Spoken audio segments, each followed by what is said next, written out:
Hello, hello, my fellow geeks. Welcome to episode number 48 of the Indian AvGeek. My name is Vishal Mehra. Our guest for the show is Behramjee Ghadially. With over 20 years in aviation and 9 years specifically focused on African aviation, Behramjee has turned network planning from a dry spreadsheet exercise into an art form of connecting continents. From his early days as a reservation agent in Gulf Air in Toronto to becoming the senior manager for route network planning at CAMAIR in Cameroon, Behramjee's career reads like a global aviation atlas. This man does not just draw route maps, he architects the way airlines conquer continents. And what makes him truly fascinating and interesting to me is his ability to cut through all the BS with surgical precision. As a regular listener on the Avia Dev Insight Africa podcast, I know that well. And now he's here. Welcome to the Indian AvGeek, Behramjee. Thank you, Vishal. Pleasure is all mine. The pleasure is mine as well to host you. When did you realize that you and aviation were meant to be together, Behramjee? I would say since I was 12 years old, because that's when my grandfather, from my mom's side, who used to work for SAS for 20 plus years, he started every weekend reading the articles about aviation and how it impacts the world and different types of airplanes. And then my uncles, from that age onwards, started teaching me how to identify airplanes from the sky, like what's the difference between Airbus A300 and a 767 or an A310 at that time, because that was in the mid 1990s. So from that onwards, my grandfather in particular made me get more passionate towards. And my mom at that time was working for Kuwait Airways, and I used to pick her up every day after school for a lunch break. So fate basically tilted me that way. Over the next hour or so, we'll be discussing Ethiopian, we'll be discussing Emirates, Thai, and Lufthansa. But first of all, I want to start off with the recent reports of India and China restarting direct flights. I want to know what's your assessment of that. Well, I would say that's a very positive development considering what happened 5 years ago. It's a move initiated by both countries as they want to diversify away from the impact that the US tariffs might have on their local economies. In order to negate that effect, this has probably been done, and it should benefit both parties. The main driving force of passenger demand, especially point-to-point demand increasing between the two countries, depends on how many visas the embassies of each country are willing to issue, and also how fast can they issue those visas. Because in India, market for Chinese tourists is still quite a virgin market, and the same thing for Indian tourists going to China. I would say there will be more Chinese tourists coming to India over the long term versus vice versa.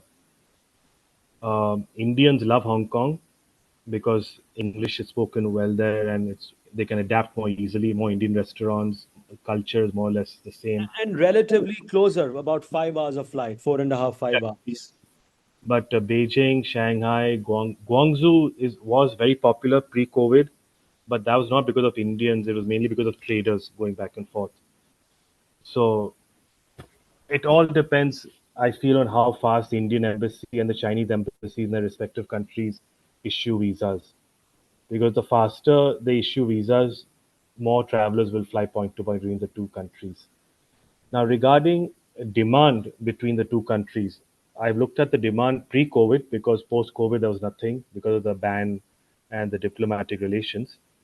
The biggest market pre-COVID for India China was surprisingly Delhi to Shanghai with 151,000 passengers. Air India and China Eastern used to fly that route non-stop. Air India with 787-8s and China Eastern with a combination of 330s and 777s. The second biggest route was also from Delhi to Guangzhou, 112,000 passengers. Now, Guangzhou is mainly a trader's route. You have a lot of Indian traders and it's also mainly sold from India, not from China. It's mainly Indian traders go to Guangzhou for 2, 3 days or maybe 5 days maximum, get raw materials and supplies for their leather shops, toy stores, and other basic industries back home to sell at a very cheaper cost versus sourcing them from other more expensive places like Malaysia or Singapore, or Taiwan. Well, Taiwan, I don't think so. Yeah, yeah, and Taiwan. So that's the main thing about Guangzhou. Now, Shanghai and Beijing, on the other hand, the point of sale of tickets sold is more or less 50-50. It's an equal amount of tickets sold in China and in India, unlike Guangzhou. From Beijing, as you know, a lot of traffic is government and business related. The biggest market from Beijing was Delhi also, for obvious reasons, 58,000 passengers, followed by Bombay, Mumbai with 32,000. Due to the range restrictions of the 320 and 321 CEOs, they built a nice hub in Calcutta on the east coast, where they based a lot of Far East operations from there. And Calcutta, as you know, has a big Chinese population. The biggest market from Calcutta to China pre-COVID was only 25,000 passengers, though. That was to Guangzhou. All the news reports I've read of late have been very interesting in the sense that while China is prepared to launch flights tomorrow, I doubt that, but India has proposed to resume flights when airlines on both sides are able to do so, which makes sense and which could happen in a month or so, probably within the existing air service agreement. Do you think Air India and IndiGo will be able to take advantage of these bilaterals? Do you see someone like Akasa maybe raising their hand and asking for a route like CCU to Guangzhou? Which airlines do you think are best positioned to capitalize on it? And I've read your views on LinkedIn as well, but tell us what you think. Sure. I'll start with Air India. Unfortunately, due to Air India's fleet refurbishment project, as you must have noticed, Washington DC has been suspended, and few other routes are getting a frequency reduction across the network. Now, due to that, I would say Air India has a fleet availability issue, so they might not be able to take full advantage of the bilaterals that will be opened up for Chinese flights. However, eh, uh, the opposite is that Air India has the perfect aircraft now for Delhi, Beijing, Delhi, Shanghai, which is the 321 LR, which has also flatbeds in business class. So, and because as you know, traffic demand both for point to point as well as transit traffic via India to the European network of Air India, it will not be that big initially. So the 321 LR is the perfect low risk aircraft for Air India to deploy on this route initially, but they'll have to reallocate capacity elsewhere to free up the 321 LRs. I don't see them using the 787s initially, not until we see a good chunk of market stimulation taking effect. The carrier that you mentioned, Akasa, their business model being low cost, all economy class, they are ideally suited for Guangzhou. Ideally. Now, I don't think so they will be able to fly from Calcutta because they don't have a hub in Calcutta. Their hub is Mumbai. Mumbai, Guangzhou, the 737 MAX 8 can easily fly non-stop with a full payload. So I would assume they would look into that initially. The point-to-point market is 43,000 passengers. So that's enough for a 3 to 4 weekly flight. And that'll connect via Bombay to the domestic India network also. So if I was advising Akasa on this, I would say look into Mumbai, Guangzhou initially. Now, the airline that has the most potential to take advantage of bilaterals is obviously the third one, which is now going to be talked about, is Indigo. Indigo now with the 321 Neo and the 320 Neo and the upcoming 321 XLRs, they have the fleet available to fly to all the cities in China without a payload restriction. From the main hub in Delhi, few cities could be done from Mumbai. All the cities can be flown from Calcutta if required. But Calcutta, the point-to-point market of Beijing and Shanghai is not that great, 7,000 and 9,000 respectively pre-COVID. Where I feel Indigo has a big niche which they should take advantage of is flying to Hangzhou. Hangzhou is China's fourth most richest city. It's about a 2 hour drive from Shanghai. It's basically the second. It's like a suburb of Shanghai, more or less. But it's a massive city. Nearly 20 million people live there. Massive IT financial capital hub over there. And the reason why I'm saying this is because you'll be surprised to know pre-COVID in 2019, 20,000 passengers flew from Hangzhou to Mumbai without any direct service, and 18,000 flew to Delhi. And so not Kingfisher, Indigo, if they wanted to fly a daily flight into Hangzhou, meaning 4 times from Delhi, 3 times from Mumbai, or vice versa, they could easily stimulate that market more because of the direct flights and then connect domestic India to Hangzhou. But I feel Hangzhou is a niche which they should take advantage of, as the point-to-point demand is already built in. The other city which I feel Indigo should take advantage of is Shenzhen. Shenzhen is just about an hour and a half driving distance from Guangzhou. It's also a big trade and logistics hub. It's, I think, the fifth or sixth richest city in China now. So that is ideally suited for a 320 Neo from Delhi only. No need for a 321 initially. As far as Beijing is concerned, as you know now, Beijing's got a second new airport opened up, PKX. So why am I saying Kingfish? I don't know. if if Indigo, Air India, well, Air India should be able to get slots at Beijing PEK easily because of the Air China relationship and Star Alliance. But if Indigo can't get slots at PEK, then they should look at PKX, and it won't be a big problem at all. Slots are more easily available there. They would be giving some incentives also. So I would say you should look into that opportunity. Mumbai to Beijing, 32,000. Bangalore to Shanghai is an interesting route, 35,000 passengers. It could be flown with the 321 Neo, especially with the XLR, for it to have no payload restrictions. So yeah, Indigo definitely is much more well placed to take advantage of this market. And also, there's one thing more interesting. Indigo also has 321 P2Fs, 321 freighters. So once economic ties are fully matured, they could use that 321 freighter into the big cargo markets of China from their Delhi hub. All right. You were just talking about some interesting routes like Hangzhou and Shenzhen, but which routes do you see being prioritized first between India and China? Will it be Beijing? Will it be Shanghai? Someplace else? Um, what passenger segments will drive the initial demand?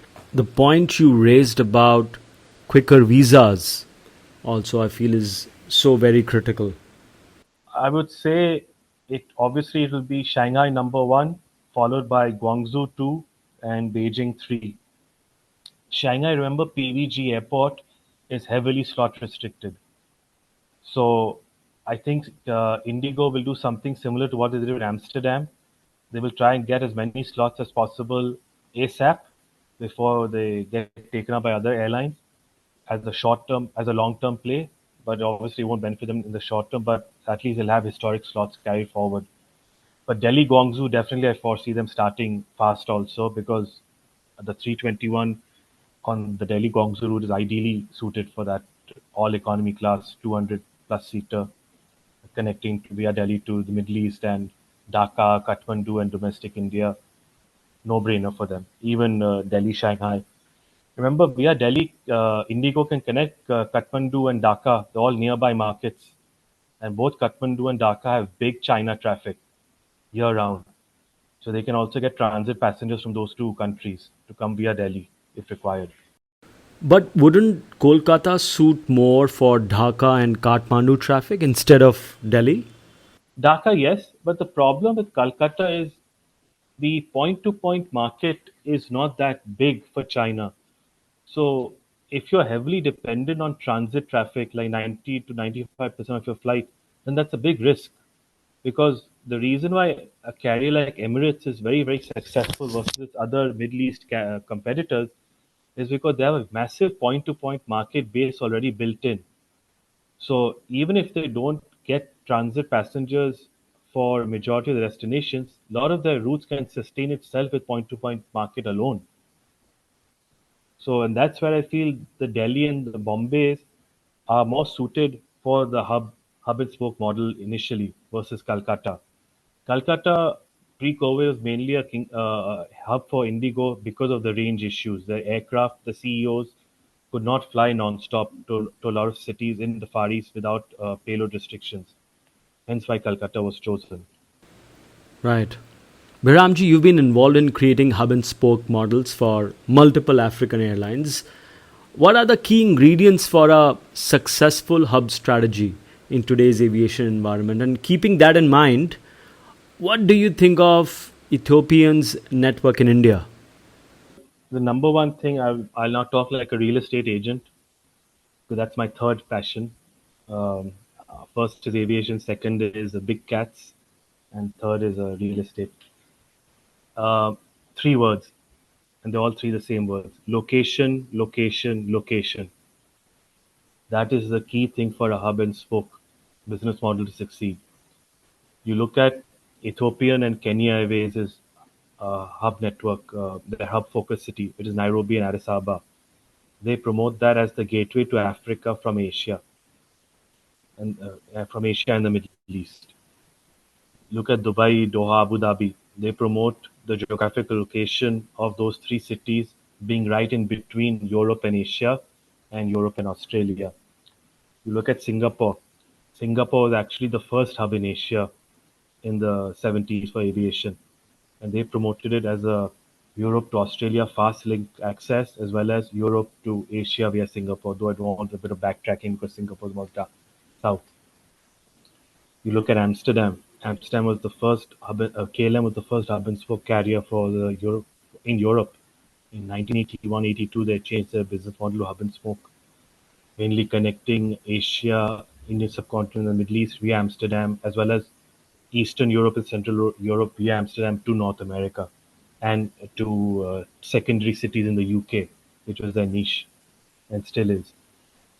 So location is very, very important for hub and spoke carrier to succeed. Now, if you look at the opposite way, there are two airlines, actually one airline in particular, which cannot have a hub and spoke business model. That's a trick question for you. One airline which cannot have a hub and spoke model. Yeah, I'll And give you based out another of? hint. I won't tell you based on because then you obviously get it. I'll give you a hint. They don't Yeah. fly to Asia. They don't fly to Africa, but they do fly to Europe and North America. You're talking about Fiji Airways. No, Fiji doesn't fly to Europe. Uh, they fly to Europe and North America. they fly to Europe and North America. Yeah. Okay, this is interesting. But they don't fly to Asia and they don't fly to Middle East also. Yes. Not even to Africa. Not even to Their Africa. biggest aircraft. Their biggest aircraft is a 330-200. I give up. Aerolíneas Argentina. Ah, all right. Hmm. Because Yeah, of Buenos course. Aires, yeah, you can't have a hub Yeah, and spoke business model via Buenos Aires. right. Some people might think even the old South African Airways could not have a hub, but they you could fly via Joburg to Harare, Botswana, Namibia, Maputo in Mozambique, domestic South Africa, etc. So Johannesburg was a hub for South African Airways, connecting USA and Europe via Joburg to the southern African states. So, so yeah, Aerolíneas Argentina. Now, so with regards to apart from location, the other very important thing for hub and spoke carrier to be successful is fleet flexibility. What do I mean by that? It means having a narrow body aircraft fleet to feed its regional network because you have to fly the regional network 4 to 5 times a day in order to connect with different hub wave banks to the long haul network. You must have at least double the number of narrow body aircraft to feed the wide body aircraft. Though there are some airlines which don't have that philosophy, and some have benefited from it, but some have not also, but each to their own. You need a medium-sized aircraft to take advantage of certain niche markets as well as certain markets which cannot sustain a large wide-body aircraft. and then you need a large aircraft to in order to have effective feed from your uh, hub base. So if you look at that, Ethiopian Airlines has all of that. They have the 737s, they have the 787-8 for the medium-sized market, even the 787-9 and 350-9s for the medium-sized market. Those a lot of those flights are high-density markets, but at least the Dash 8 they have. And then you also have the large aircraft in their fleet, the 777-300 and the 350-1000, the 400-seater ones. So Ethiopian has mastered this very well, though if you ask me, they have one fleet type too many for the wide bodies because they have the 77-350 and the 777s. They could do with one less wide body aircraft type. Uh, the 350s were mainly ordered because of the 5 to 6 year delay of the 787s being delivered. Right. They were What getting do you think of their network in India? their network in India suits their purpose very well. They fly double daily to Mumbai, Delhi using a 787. Previously, it was a 777 double daily to Mumbai, but the 787-8-9 is more ideally suited for Mumbai. To Delhi, now they have a virtual monopoly on Africa because Kenya Airways stopped flying to Delhi many years ago. To Bangalore, Hyderabad, and Chennai, they fly three times to Bangalore, three to Hyderabad, four to Chennai using a 737 MAX 8, which is the ideal aircraft size for those routes. Uh, they need to first develop those markets, increase the penetration that they have for Africa from those three cities before expanding frequencies and then upgauging to a 787-8. What is also interesting to note is that Ethiopian Airlines does not focus on Africa traffic only from India now. Ever since 2023, they get a lot of North America traffic via Addis Ababa, surprisingly. And you'll be interested to know that their biggest transit market from India, which is not in Africa, is Toronto. Ah, Delhi, Toronto. Yeah, their number one transit market from Delhi is Toronto in 2024, 24,000 passengers. Their number one transit market for Ethiopian from Bombay is Johannesburg, 41,000 passengers. well, Joburg is on expected lines, but Yes. Toronto, I guess, is till the time the Russian airspace is not, gets opened up. But nonetheless, Not very really. interesting. No, not really. To be honest, Delhi Toronto has nothing to do with Russian airspace. Delhi Toronto is a simple case of demand is much more than supply because all the Middle East carriers and the European carriers are flying to Delhi and to Toronto as well. So Ethiopian offers two things. Number one, their price is a bit cheaper. Number two, especially in high season when tickets are about like 3,500, 4,000, their ticket prices are cheaper from Toronto to Delhi. And number three, they also offer free STPC, which means free overnight hotel in Addis Ababa. So so the Indians have no issues if they're saving $500 to $800 per ticket and also get a free hotel in Addis Ababa, they will gladly take it because a typical Indian family, two adults, two children, is saving more than 3,000 Canadian dollars, which you can use in India, which is what nearly 2 lakh rupees. So you can do a lot of things with 2 lakh rupees. So Ethiopian deploys 737 MAX 8s on routes like Chennai and Hyderabad, while using 350-9s and 787s on Mumbai and Delhi. But Hyderabad is a major tech hub, right? Potentially higher premium traffic than Chennai's industrial base. What's your assessment of their aircraft deployment strategy? Are they matching fleet to route characteristics optimally, or are operational constraints driving these decisions? Do you think the 777-9X order will have any influence on Indian route upgrades? Well, to start with, the reason why they're using a 737 MAX 8 is because the demand from South India to Africa in particular is not that big compared to Bombay and Delhi. So, and also they're not flying a daily service. But more importantly, there's a demand issue.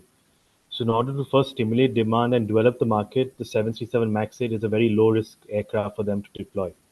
The main disadvantage of the Max 8 on these three South Indian routes is lack of cargo capacity, especially outbound from India. They can only carry very high yield perishable cargo, which is up like 2 tons, 3 tons maximum, but they can't carry what a wide body could. So, looking at what the market demand is for Africa in particular, which is their main focus market, the Max 8 is ideally suited. You'll be interested to know the third biggest market from Hyderabad relevant to Ethiopian is Somalia. I don't know what Hyderabadi residents do in Somalia, but it's more than 7,000 passengers that flew between Hyderabad and Somalia before Ethiopian entered the market. Another piece of interesting information: the third biggest market for Ethiopian out of Mumbai, you will never guess it, nor will any of your followers on your podcast, is Lumbashi in DRC, Congo. Yeah. What Just is that? Is that labor traffic going no, there? no, mining, mining, Traders or what? mining. Yeah, so mining, huh? Hmm. Yeah. Crazy. From Mumbai to DRC Congo last year, Ethiopian carried 31,000 passengers, 17,000 to Kinshasa, 14,000 to Lumbashi. Imagine.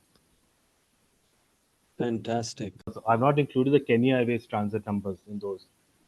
Hmm. So that goes to show that there is potential for IndiGo to look at Congo as an XLR route in the future.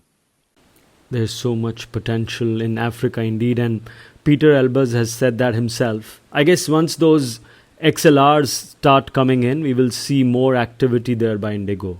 The biggest unserved market from India to Africa in terms of potential, we all know about Johannesburg and all that, which has not been flown before, is Mumbai to Lusaka in Zambia. 53,000 passengers flew in the last year between Mumbai and Lusaka. And what's happening there? It's a mixture of VFR, mining, and safari tourism. Less of safari tourism, but majority of it is VFR and mining, and that also can easily be flown with an XLR of Indigo from Mumbai. I think Indigo will go for the low hanging fruits first and then go deeper. But yeah, there is so much of potential. All right, coming back to Ethiopian, right?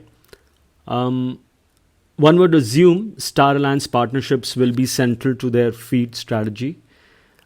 How do you think their codeshare agreements with somebody like Air India influence their fleet deployment on India routes, both in terms of cabin mix configurations and in deciding whether to slot a wide body versus a narrow body?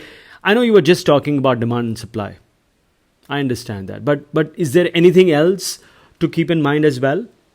Well, no, the main attraction for the Air India codeshare for Ethiopian is getting access to domestic India. Nothing else. They don't codeshare with Air India via Delhi to Australia or anywhere else in the Far East. Uh, Also, they don't need to codeshare with Air India anywhere to the Far East because all the main cities in the Far East Ethiopian flies to.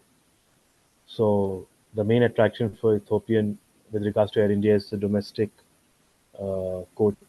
India codeshare. I don't know if they codeshare via Delhi to Kathmandu. Uh, Kathmandu, Africa market size is relatively small, except for Cairo. Kathmandu, Cairo is a decently sized market. But the main attraction for Ethiopian is domestic India codeshare, especially to Ahmedabad, because there's a big Gujarati community in South Africa, Kenya, Tanzania. Got it.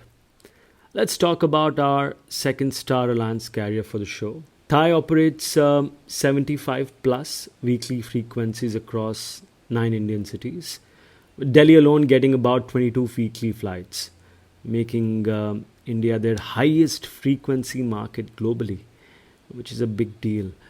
Um, their CEO has said that Bangkok is a regional hub, not a global hub. Yet, a significant part of India Thailand traffic appears to be transit passengers heading to Australia, Bali, North Asia, so on and so forth. From a network planning perspective, is Thai optimally leveraging this transit model? Should they be concentrating frequencies on fewer Indian gateway cities to maximize hub connectivity, or do you think their current spread is better to capture local Thai demand while feeding the hub? I have now a lot of interesting information for you and Break for it your down. listeners, which will surprise you in particular because you asked the question, and also will surprise all your viewers. Number one, Sorry, the state. Behramjee, Yes, listeners. listeners. Okay. My I heard this great comment few years Uh, back by a radio personality. He said, "My face is made for radio, and okay. so is mine. My face is Okay. made for audio podcasts." Yeah. Okay. Okay, let's go No ahead. problem. So you had mentioned that 15% of Thai's traffic is point to point and 85% is transit, correct? That is factually and statistically officially incorrect. The As per the 2024 statistics, 56% of Thai Airways' traffic from India is point to Bangkok alone, not to Thailand, not to anywhere else, just Bangkok. 56%. To give you actual numbers, Thai Airways uplifted 1.46 million passengers round trip on their India routes last year, which is Delhi, Mumbai, Bangalore, Hyderabad, Chennai, and Cochin. And out of that, 821,000 passengers were point to point. Now, to break it down city wise, on the Delhi route, 66% of Thai Airways traffic was point to Bangkok. On the Bombay route, 62% was point to point. On the Bangalore route, 58% was point to point. So this myth that people have that Thai Airways is basically low yield transit traffic is all rubbish. It is actually the opposite. They carry a lot of point to point traffic to Bangkok. And that's because Thailand now gives visa on arrival for India since the last 3 years.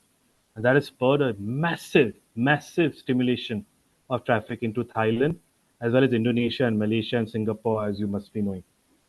Um, so, yeah, these are actual facts. Now, some other interesting information for you. Actually, I'll ask you the question. What do you think is Thai Airways' number one transit market from India? I would, in terms of yield, I would guess Australia and maybe even Japan for that matter. Your first thing was correct. Delhi, Melbourne, and Delhi, Sydney. Delhi, Melbourne is their biggest transit market from India, 31,000 passengers in 2024. However, in 2023, when there was less competition by one-stop carriers, they uplifted 60,000 passengers between Delhi and Melbourne. So it dropped by 50% year over year.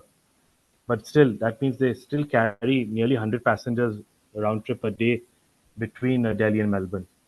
Their other big transit markets for them over the last year were Delhi to Manila, Delhi to Taipei. Um, that's from Delhi. Now, from Hyderabad, their biggest market is also Melbourne. From Mumbai, the biggest transit market was Guangzhou, Taipei, and then Phuket, but not that high numbers. Guangzhou was about 9,000 passengers, Taipei 6,000, and Phuket 5,000. Phuket was small because the Indians, for obvious reasons, were willing to fly non-stop in IndiGo and Air India, etc., because of the convenience, and they'll pay extra to do that. It doesn't cater only to transit traffic. They have a massive point-to-point market base to play around with. They use the right aircraft on the Indian routes, which is the wide-body aircraft from Mumbai, Delhi, Bangalore, Hyderabad, because you get extra incremental cargo belly revenue. And these are all big cargo markets for the Far East and Australia, which they carry transit cargo on. So they should not deploy narrow bodies to these to these tier one Indian cities. Of deploying the wide bodies is a sensible way forward, and them flying triple daily to Delhi also justifies it for Delhi to have such a huge point to point market for them because the transit traffic is less than one third out of Delhi. So fully justified. All right. From fleet, let's talk about the product a little bit. Thai is offering lie flat seats on wide bodies, but recliners on narrow bodies. They serve authentic Thai cuisine and they try to maintain that cultural differentiation, right? Yet face pressure from Gulf carriers, their premium positioning, and not just Gulf carriers, but also other carriers in Southeast Asia, mainly SQ, and then from Indian carriers on competitive pricing. With India, I think India had 2 million plus Thai tourists, rather tourists to Thailand, Indian tourists to Thailand in 2024. But obviously, high amount of price sensitivity in that leisure segment. Do you think Thai's somewhat premium strategy targeting the right consumer segment? Should they be deploying a higher configuration product to compete on price, or doubling down on service differentiation for the growing corporate segment? What you're talking about is the current Thai narrow body product. As you must have heard, a few months ago, they placed a big order for the A321 Neo, and they officially announced that all the A321 Neos will come with flatbed seats in business class. The reason why they're doing this is very simple and very logical, both commercially and financially. They want to offer a flatbed business class product across every single aircraft type in their fleet. This is exactly what Singapore Airlines has also done. They announced it last year. Each and every aircraft across their fleet, narrow body or wide body, would have a consistent flatbed product to attract premium passengers. Now, obviously, everybody knows Thai Airways is known as Singapore Airlines. They will never be. They should not aim to be, because there's no way they can capture that amount of high yield traffic that SQ has. However, Thai Airways does have a very big premium clientele of its own, both in Thailand itself as well as abroad in Europe and within the region. The new fleet strategy was just announced 2 3 months ago, where they've decided to standardize their wide body fleet around 88 787s, which I feel is excellent. They've ordered 77-10s, 70 for the high volume regional as well as long haul routes. It can fly 14 hours non-stop with a full payload. They've ordered 77-9s for both the medium density regional routes as well as the long haul routes to Europe. And they also have 77-8s. Eventually, the 350s will be phased out once their lease expires. And to be frank with you, though there are certain markets which do require the 777-9 in their fleet in the long term to replace the 777-300, it's really not that much required, because at the end of the day, for them to have an effective hub at Bangkok as well as abroad, they need frequencies over capacity. If you have more frequencies over capacity, usually more or less you gain a lot of premium passengers as well as economy class passengers because of the schedule flexibility that it provides. And also having, as you know, a standardized fleet, 787s for wide bodies and 321 neos for narrow bodies, it brings in a lot of efficiencies across the airline, across departments, and that's a massive annual cost savings spread across 20. So what the new board and the new chairman has done regarding their wide body fleet strategy, I fully agree with it and support it if they stick to it.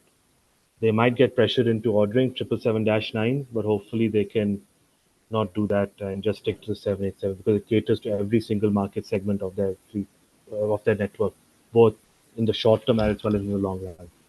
One thing which Thai Airways should not do is fly non-stop to US in the future. They should refrain from doing that, because they learned a very hard lesson by doing that with the A340s in the 2010 decade. Though the 340 was the wrong aircraft to do it, but still, they should.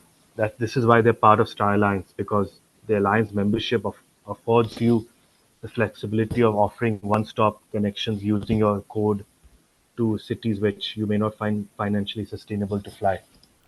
Like fleet deployment of Ethiopian that we were talking about, I want to talk about Thai as well. What a diverse fleet mix they have. They have 330 300s. They have 777-300 ERs on Delhi. They have 788s on Kolkata. They even have 320s on select routes. We were just talking about how they've ordered 45 789s, specifically targeting route expansion, yet still use older wide bodies on high yield routes like Delhi.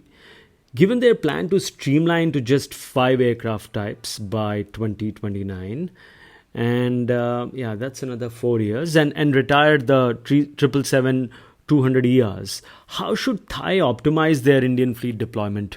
Are they maximizing Dreamliner's economics on the right routes? I wonder. And or do you think operational constraints are forcing suboptimal aircraft route matching? So let me start off with how you started the question. Now you gave the different types of aircraft that they were using. Were you getting a headache seeing those different type of aircraft? No, I enjoy it. Yes, but as a route network planner like me, it is an operational and planning nightmare. Nightmare. Yeah, yeah. Like, look at their current fleet. Actually, look at the current fleet pre-COVID, 2018, 2019. You had A380, you had 747, 400, you had 777, you had 350, you had 787 as the wide body, and 330s. Unbelievable amount of money wasted in that. Why were some aircraft ordered? Well, that's a different discussion, though there is evidence to talk about all that. Some were even pressured.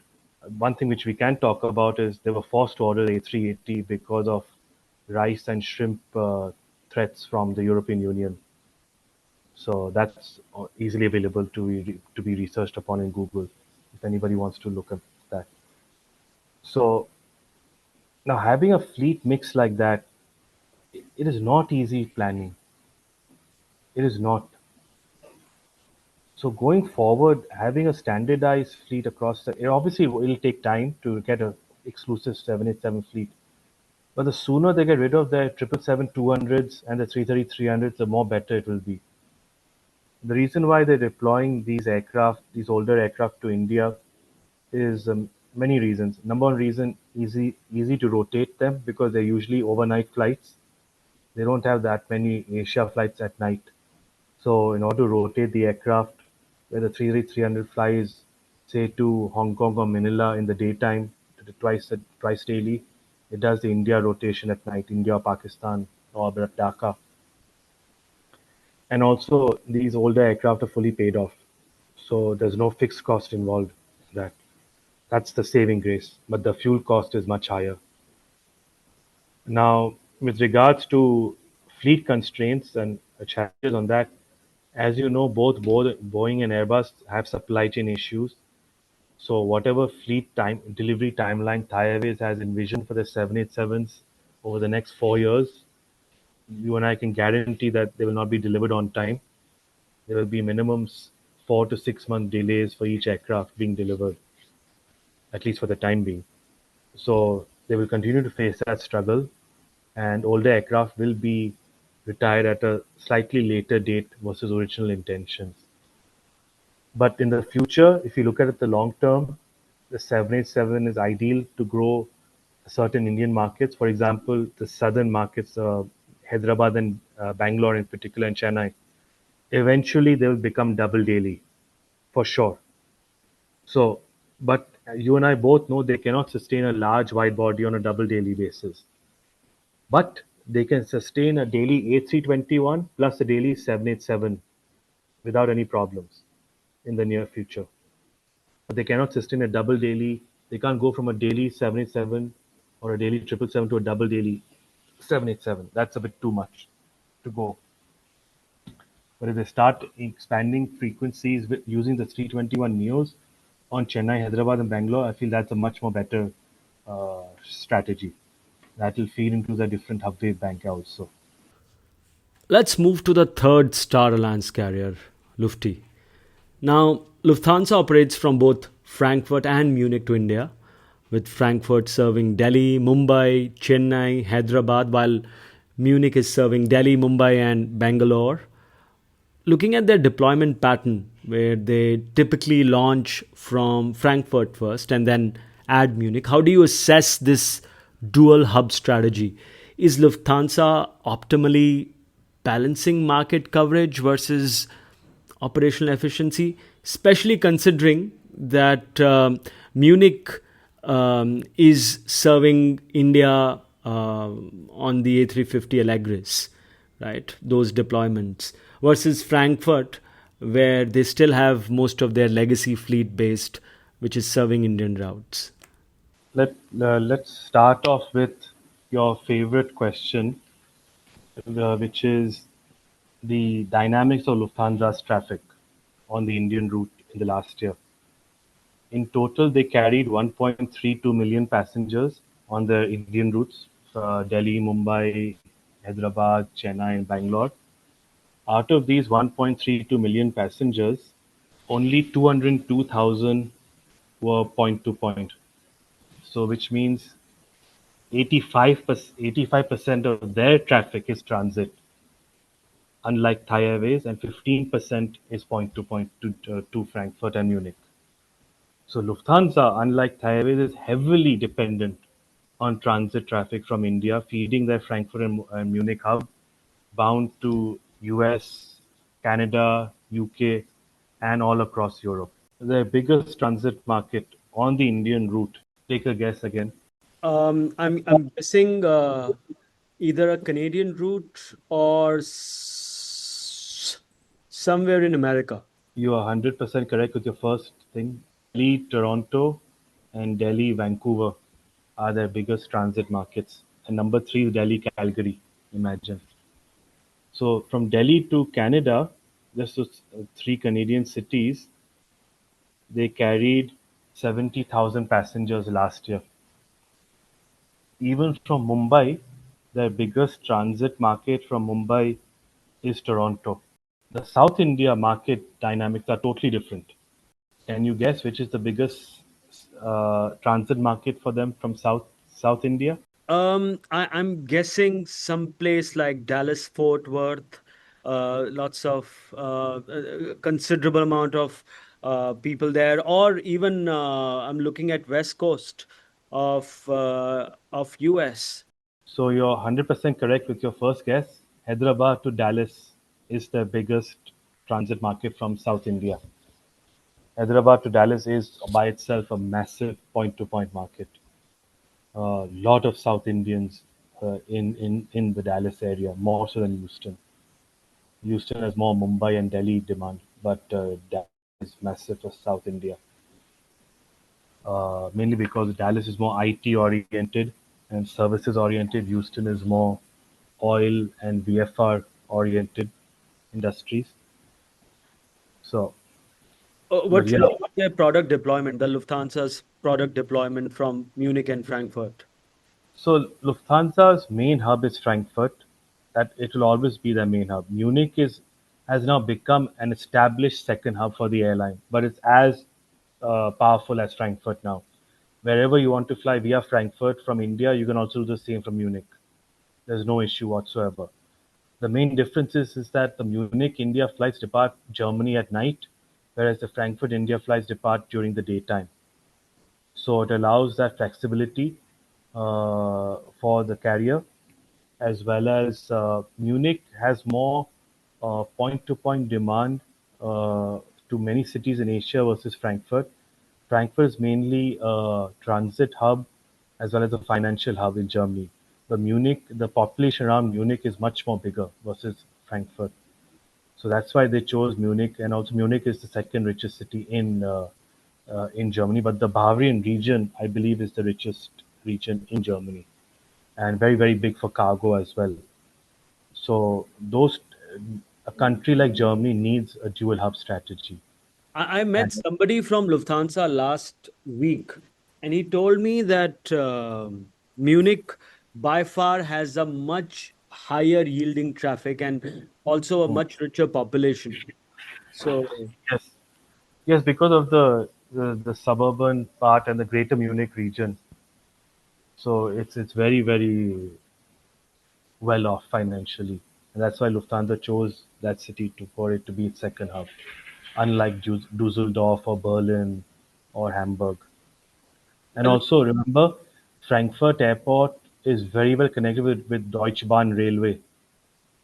That's a very big selling point for Lufthansa for domestic Germany connections. for Lufthansa and for Star Alliance as well, that Yes, yes, multimodal connectivity. yeah, Uh, yeah, Absolutely. And others are looking at it very hard to replicate, but yeah, yes, absolutely. Moving on, Lufthansa, of course, is has prioritized some Indian markets for the Allegris A350 deployments, like we just discussed, right? Mumbai and yes, Bangalore were among the first destinations globally to receive the new product. yes. Now, given that 90% of India Europe traffic is price sensitive, is leisure, is VFR, Hmm. what's your assessment of this premium first strategy? Should Lufthansa be focusing on dense configurations to compete with Gulf carriers on price? Or do you think they're bet on capturing the Indian corporate and premium leisure segment traffic through differentiated products is the right long-term play? No, Lufthansa should not look at denser configurations. They are a premium airline. They make their money through selling first class, business class, and premium economy. They are not let's just say they're not like a Vietnam Airlines or a China Southern, which rely a lot on economy cabin. Nor are they like the old Alitalia or the old Air France, which relied a lot on economy cabin. Lufthansa is a premium focused airline, and Bangalore is one of their most successful routes across their network. I remember reading a report about 8-10 years ago, which stated that Frankfurt Bangalore was, I believe, the third most highest load factor in business class on a year-round basis on Lufthansa on the Frankfurt Bangalore flight. This is many years ago. I read that report. Uh, they have a very loyal following in India, Lufthansa, amongst the corporate clientele, due to the number of frequencies that they fly into India, as well as the schedule flexibility and also their vast European and USA network, plus the power of Star Alliance. Because via Frankfurt or Munich, if you don't get a Lufthansa flight onwards, you can fly United or Air Canada. So it's very, very popular. And I'm not surprised that they put Mumbai and Bangalore as one of the first cities to get the Allegris new premium product. They they are much more stronger than Air France and KLM in India. British Airways, I don't have the stats. I have the stats, but I haven't researched it as yet. BA, I would say, carries more, has a bigger point-to-point market share versus transit for India for obvious reasons. But I have not checked the yield difference between what the average fare that BA uplifts to India versus Lufthansa. But whatever Lufthansa is doing in India, it is working for them. They make very, very good money flying to India. And that should only grow further, especially once they phase out their 747s and fly twin engine aircraft versus using the four engine aircraft. So, the one thing though which irritates me with Lufthansa, which actually is a bit funny for you, but it would irritate a lot of your listeners, is I don't know who had this stupid idea of changing the livery. Their yellow and blue tail design was iconic. It should have never been changed or tampered with. KLM, American Airlines, Emirates, etc. Air France also to an extent. They've all maintained their iconic liveries of the 70s and 80s. Even BA made this stupid mistake. BA had an iconic livery in the 70s and 80s, a Landor livery, and then they changed it to some stupid carpet-like design. But now they've standardized it to the Union Jack flag, which at least it looks a bit better. But their Landor livery was the best. I really like that. So, as a Just from an airline geek point of view, I do not like their new livery. They should have stuck to that traditional, classic yellow and blue tail logo. Now, one thing which I would like to talk about on Lufthansa, which I feel many people undervalue and underappreciate, is their freighter network, not only to India but also worldwide. I feel their freighter network has a massive amount of future potential, and they've standardized their freighter fleet across to be 777s only. They retired the MD-11 freighters, I think, a year or two ago.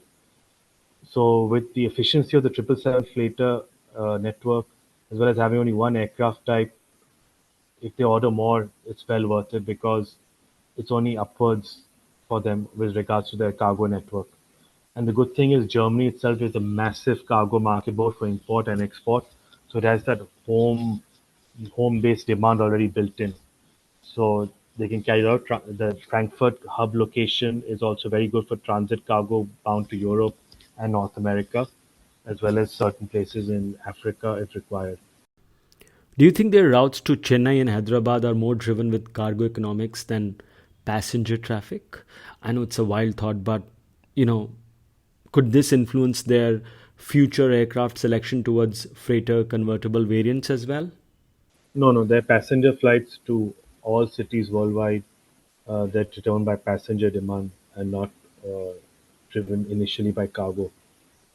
Yeah, Lufthansa doesn't operate like that. Uh, so yeah, especially on a route like Bangalore where they have a lot of premium traffic because they use aircraft which have first class cabin into Bangalore.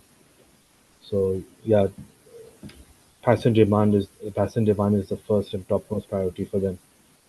Yes, do I think that they could add more freighter frequencies into South India as well as Mumbai, Delhi using their dedicated fleet? Definitely, definitely, without a doubt. It does not have to be a point. It does not have to be Frankfurt, India, Frankfurt, because as you know, a lot of their India freighter flights go onwards to the Far East. I don't know if they have Fifth Freedom traffic rights on those routes, but if they do, all the better for them.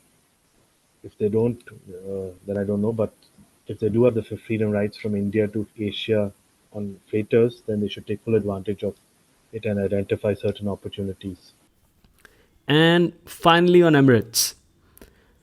Now, when they consider deploying the A380 on high density India routes versus upgrading frequencies with 300 ERs or the future 777X, what market mix models and yield optimization would be steering that decision according to you? Can you shed some more light on that?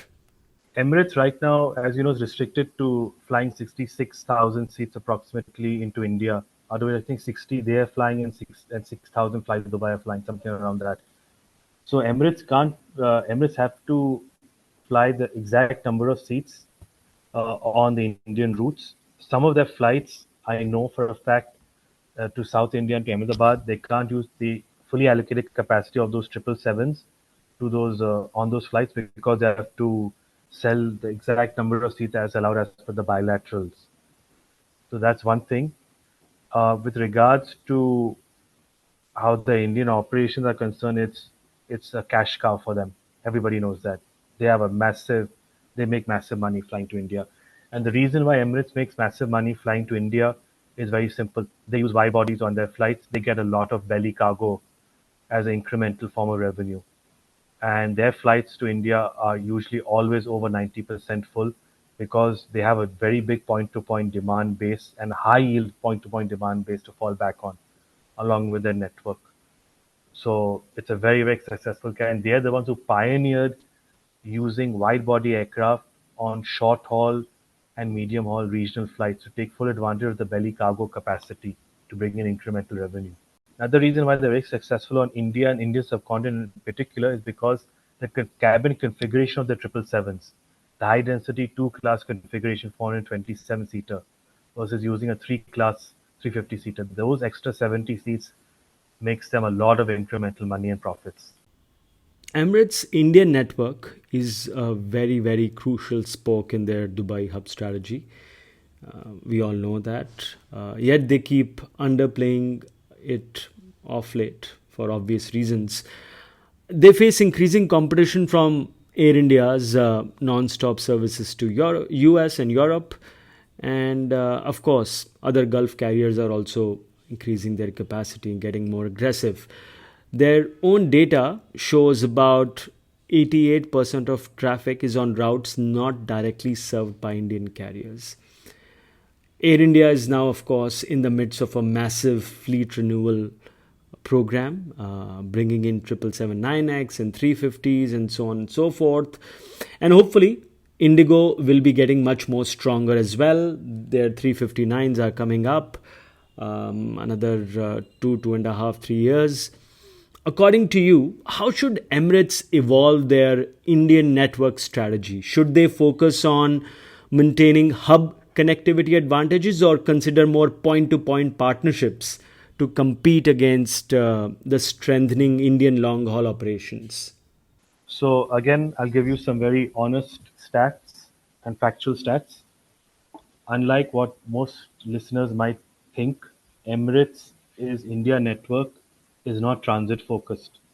They carried 6 million passengers last year to and from India, out of which 2.77 million were point to point passengers to Dubai, which means 46% of the India traffic was point to point and 54% was transit.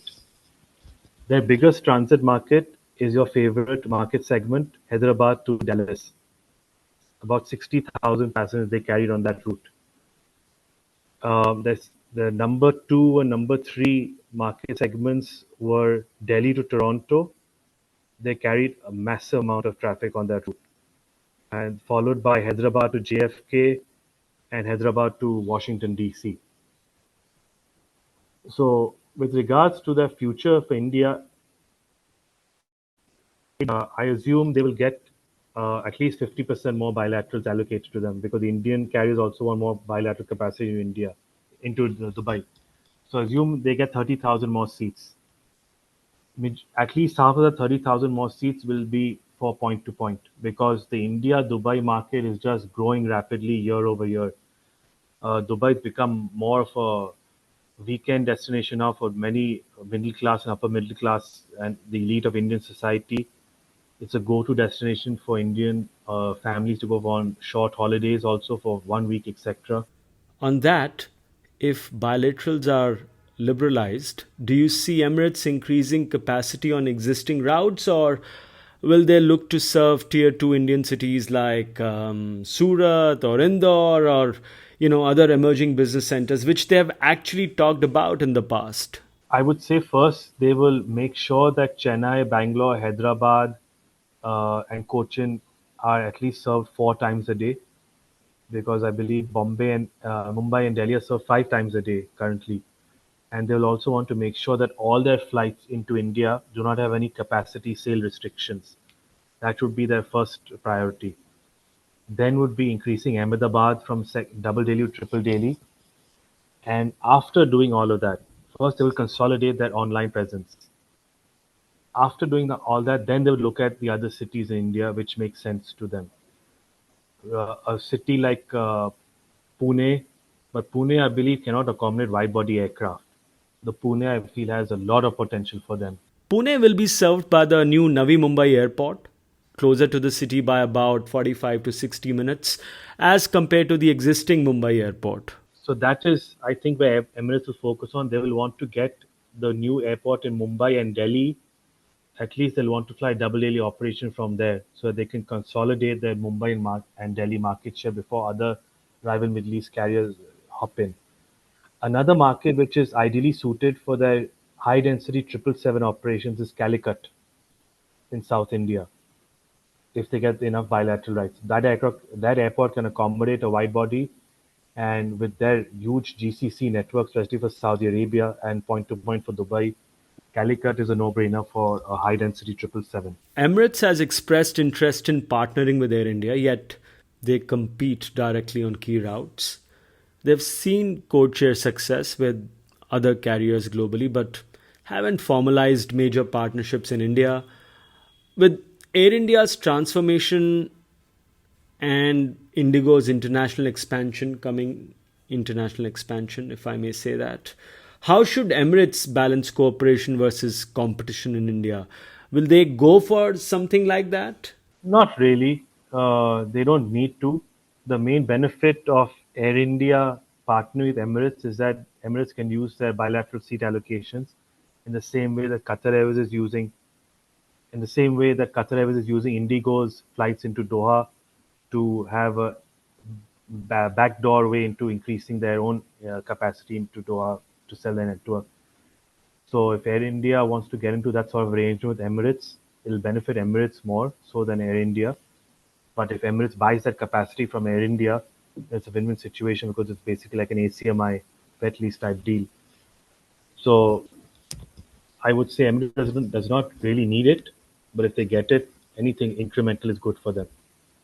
Behramjee, thank you so much for this incredible chat. I'm so glad that we finally got to do this.